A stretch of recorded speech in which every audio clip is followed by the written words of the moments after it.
You're listening to Welcome to Eloma, a podcast for highly ambitious dreamers who get shit done. I'm your host, Kylie Peters. This is a space where we talk about elevating our sales strategies. So, as someone who has spent a long time in marketing, sales and marketing haven't always seen eye to eye, but they are quite complementary. And as an entrepreneur who has locked in millions of dollars in sales over the years, the reality is at the end of the day, you got to get the sale to stay in business. And I met today's guest earlier this year. I loved her approach to sales. So I'm super excited for today's conversation to pick her brain a bit. We've got Dr. Donna Smith Bellinger with us. She's joining us today. She is the sales consultant and trainer of DS Bellinger Consulting, working with owner-operated businesses with stalled or inconsistent sales, which I imagine is quite a few people out there. She has been doing this for a minute. She's been doing this for over 40 years, and she also teaches sales at Columbia College in Chicago.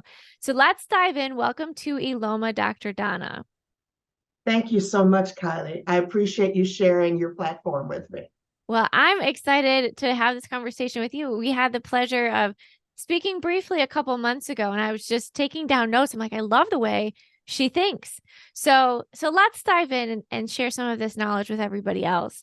Dr. Donna, you have been doing this for a minute, like we mentioned. What are some of the biggest mistakes you commonly see people commit when they try to, and I should say commonly see entrepreneurs commit when they try to tackle sales? Absolutely. And again, thank you. Kylie, one of the things that we have a tendency to do is bring our corporate bad habits into our own personal business. When you're working in a corporation, you are representing that brand. And it shows up in your introduction, right? You know, I'm a social media expert for Groupon. All right, so now who are you promoting? Yourself or Groupon? Okay. Okay, but you may change jobs 5 more times. You may grow over the years on those particular things. If I tried to tell you every business, every corporation that I've ever worked for, it would sound like, the Bible. I mean, I would go from Genesis to Revelations. It would be so much stuff to cover. So when I talk to people, I say, hi, I'm Dr. Donna Smith Bellinger. I work with owner-operated businesses who need to get more clients, sell more to their existing clients, and increase referrals. If these are one of your challenges, I'd love to have a conversation. So you need to remember that you are not now selling a brand. You are selling your education and your expertise. And so what you bring out to the people that you are meeting now in your networking and other outreach should focus on the value that you as an individual bring to the relationship. Not some tired old brand you used to do 2, 3, 5 years, or whoever is, writing the paycheck for you, because regardless to who writes the check, you are in business for yourself. Yep. Yeah, absolutely. Okay, so maybe a bit of a mindset shift from where, how we might present ourselves in corporate to focusing on the value, you said education and expertise that we bring to the table. Anything else that you see entrepreneurs commonly make mistakes in when it comes to sales and how we're trying to grow our businesses? I warn my business owners not to, what I call, drink the Kool-Aid. You do not want to be the smartest person in the room, because it's not about you. Your prospects don't care. Okay. The most important thing you can do when building a relationship and creating an opportunity to present your services is to listen fully to not only the prospect, but the way that the prospect communicates, and then wrap your solution into their way of processing information. Case in point, if you have a person who, if you're a realtor and they say, oh, I want trees and a white picket fence and schools and children playing in the streets. This person is a visual person. Oh, Whereas okay. as a realtor, if you have someone who says, well, how have the property values gone up? Okay, Mm-hmm. what are the taxes like? Then this person is a bean counter. That's what I call them. No offense to anybody who happens Mm-hmm. to fall into that space, but they're money driven. And so your responses have to be geared towards that. So listen very carefully to how your prospect communicates their concerns, That's a and good then call. make sure that you're responding in kind. No, I love that because I've heard one of the sales tips I've heard in over the years is like listen to their love language. And from that standpoint, but I love what you're saying because this is really just listening to the way that they speak and making sure that you're giving them, it's like a one-to-one, like an apples to apples. If they're giving you an apple, give them an apple back. They're not looking for bananas or oranges, and that's gonna resonate. I love that. I love that. So this goes right into my next question. Actually, you talked when we first spoke, you talked a lot about the importance of effective communication to close the deal, and I think that's kind of what you're touching on a little bit right now.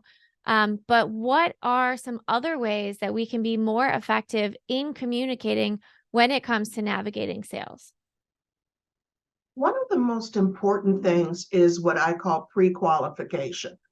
It's, Okay. it's kind of a salesy term, but this is what it amounts to. How many of you, and I can't see you all virtually raising your hand, but attend more events than you get appointments and have more appointments than you have clients?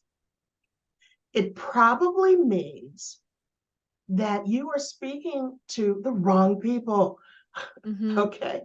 So as you begin to step into different types of events, different types of meetings, different sponsorships, you need to make sure that the people that you are talking to value your expertise, that their need matches what you deliver to the highest level,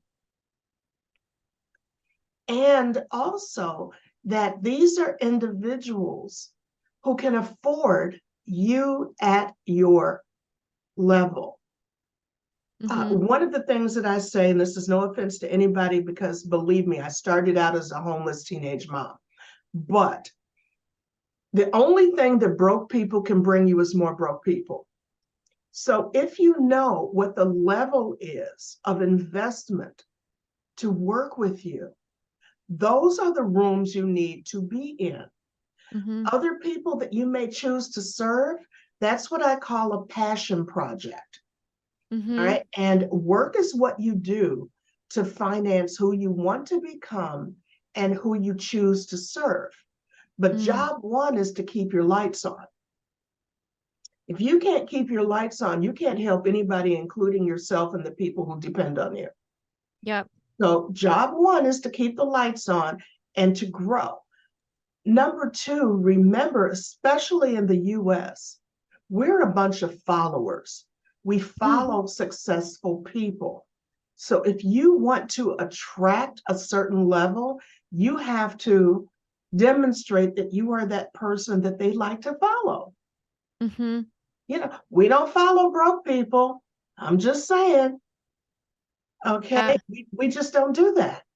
So when you are pre-qualifying an individual and determining if they're the right person or if the event is the right event that you should be in, again, this needs to be, for instance, for me, I do a lot of professional groups. Um, I belong to professional networking groups. I support professional groups. That's what I do. Why? Because that's where my owner operated businesses are. Yeah. Okay. But if you're going to a lot of grassroots events, or if you're showing up in rooms where everybody already knows you, but they're not sending you any business and they don't have the capability of introducing you into rooms that have people that would value your expertise, Mm-hmm. That's social. That's not business development. And Mhm. time is your most valuable asset. So make sure that you're leveraging your time properly. And that's one of the things that we as business owners don't turn into habit, because we're so happy to not be dealing with all of the corporate politics that we're like, oh, I can just sit back and do whatever I want to do. Hey, how you doing? You can't do that. Yeah. And one of my favorite questions, and I start this out during my pre-qualification process when people want to work with me, is this: how much do you need your business to pay you? Mhm. Now, that's not how much do you want your business to generate. No, Mhm. because we know operational costs, taxes, da da da da. Okay, great. So, how much out of that pie do you need to go directly to you? Yeah. Because from that, we begin to develop your packaging, your process, your ideal client, all of those things. Mhm. Is that Yeah. helpful? No, no, I'm over here taking notes. I totally agree. And I think that speaks to, Mike McAllowitz talks about profit first, where you pay yourself I first. love Mike. Yeah, no, he's wonderful. Um, and I think that's a great mindset shift for a lot of entrepreneurs. To your point, so many of us start businesses because we know we're not the right fit for corporate world. But then, you flirt with that line sometimes in terms of how we can best serve ourselves, or, the flexibility and the freedom of not having to go to a 9 to 5. And it's like, yeah, but at the end of the day, to your point, we got to make the sale if we're going to stay in business. If we aren't making money, it's a hobby, right? And like hobbies are great, but let's keep the lights on. You do. And one of the way you call it a hobby, I call it a job that you own. A job that you own. It's a job that you own. You're working way too many hours Yeah. for far too little return Yep. because you're not managing it properly. And the first thing you're not managing is yourself. 100%. Whenever I work with entrepreneurs, the first thing that we always have to address is their time. And it's like, do you have anybody helping you? Like, even from an admin assistant, anything to free up some of your time. Do you have any systems, any technologies that are helping you to free up some of your time? Because you're going to be limited in terms of what you can actually accomplish, because we all only have so many hours in the day. So yes, I 1,000% agree with you. Um, we've talked a little bit about different mindset shifts here in this conversation thus far. Are there any mindset shifts you recommend entrepreneurs adapt when it comes to sales that we haven't already talked about? I have a whole workshop that I do on this particular topic. And in a nutshell, it's you need to know your non-negotiables. Okay. You need to know your non-negotiables. So if you started your business to make a particular amount of money, then your pricing and your products and your platform will all reflect that, Mm-hmm. because it's not negotiable that you're talking to people who cannot afford you or whatever. If you did it because there's a certain amount of freedom that you needed to have in your lifestyle that you didn't currently have. For instance, you're caring for an ailing parent or a fading Mm-hmm. parent, okay? Or your children are in school now, and maybe you're homeschooling or you have to take them to school. Your non-negotiable is flexibility in your scheduling. Mm-hmm. Your non-negotiable may be, I can only work 4 days. 4 hours a day, 4 days a week. That's Sure. non-negotiable. If you have something you want me to do and it's going to take 8 hours a day, I'm sorry, I can't serve you. Yeah. So you need to totally understand your non-negotiables and then stand by that. Yeah. Because again, if you're letting the business run you, this is just a job that you own. If you know that you don't want to do sales in your business, then your non-negotiable is, I need to hire someone to help me to accomplish 1, 2, or 3. Yep. Because those are things I don't do well. I have to make enough revenue to pay those people in addition to paying myself, and my packaging and my pricing must reflect that. Mm-hmm. But if we don't walk in understanding our non-negotiables, we're going to be miserable. It's what I call escaping to a place that needs escaping from. Oh, sad. It's like a vicious cycle. It is. It is. We don't want to do that. That's not why you started your own business. Mm-hmm. So when you understand that, and you are unapologetic about that simply the way it has to be, then that again helps you to eliminate people who will not serve you and who you cannot serve to your highest ability.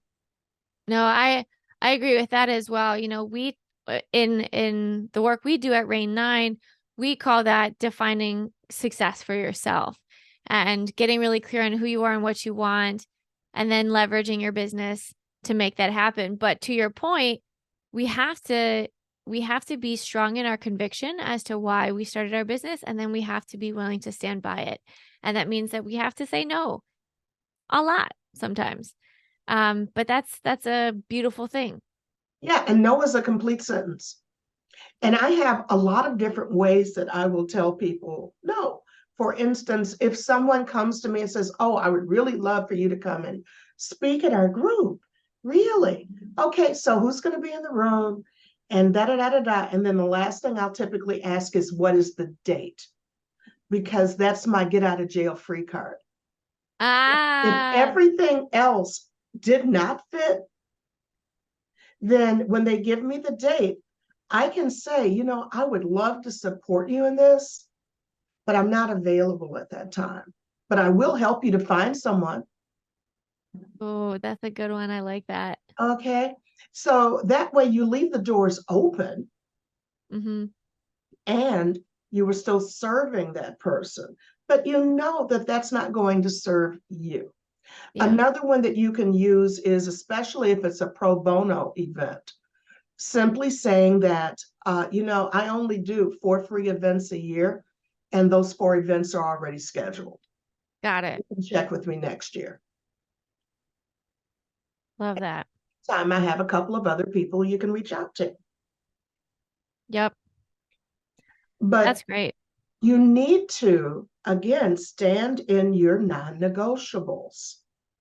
That's not, you know, it's not an issue. Now, one of the things that I want to offer to your people is, if you go to my website, which is www.askdsb,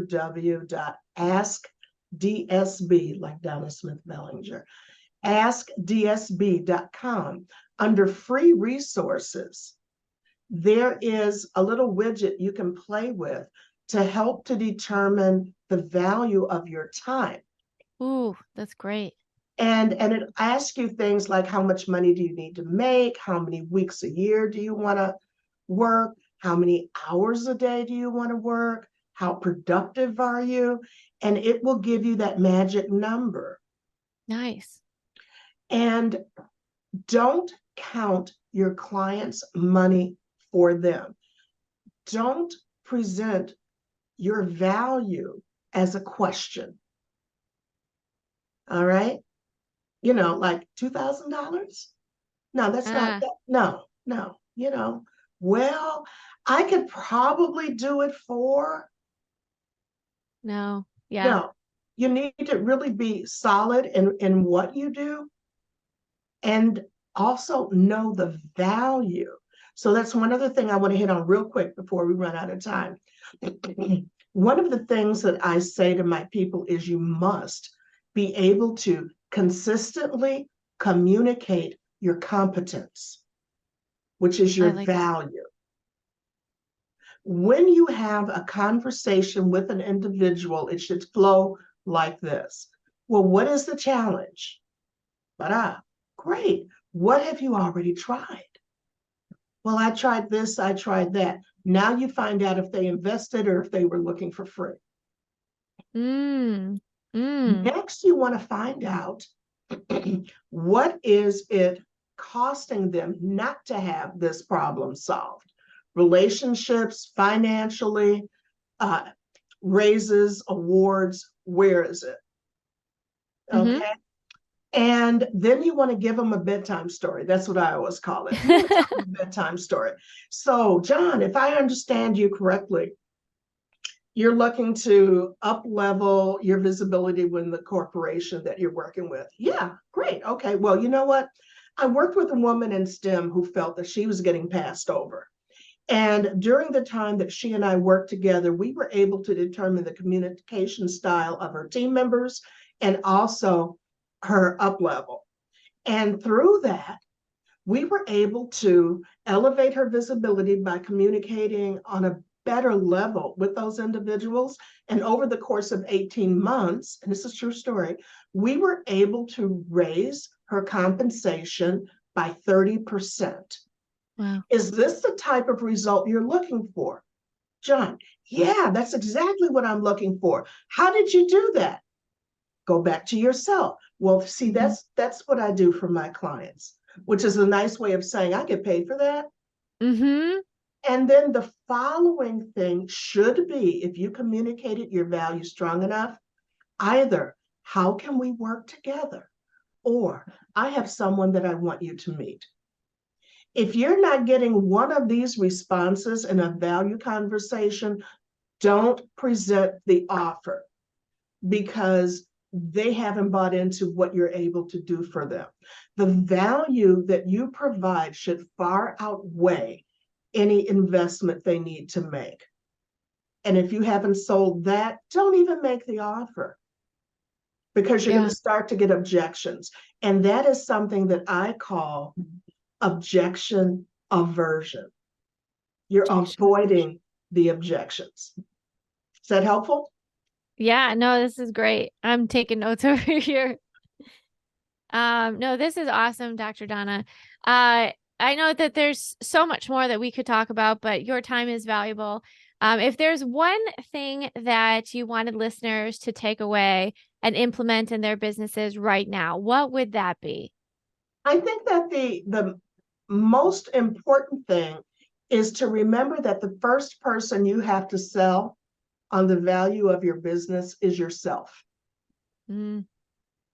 That way, when you make the offer and only offer the opportunity to work with you to people that you want to work with. Yep. Okay, if they represent people that you don't like, then don't work with them. Go find somebody you enjoy being with. Mm-hmm. And that way you are unapologetic when you say, this is the result I deliver, and this is what your investment will be. Yeah, I love that.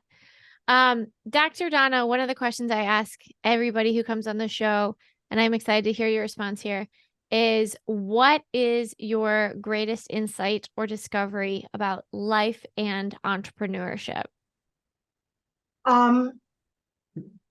My greatest discovery was actually what I led with, which is knowing your non-negotiables. Yep. Okay. That was just the most important thing for me. I am known for being a straight no chaser communicator. Some people say I'm a little harsh. I'm not really harsh. I'm just like, I don't have time. Yeah. I'm not going to No, go I ahead and play appreciate these that. games. And that's what I was known for in corporate, because in corporate, I led male-dominated sales teams in high-ticket sales for over 25 years.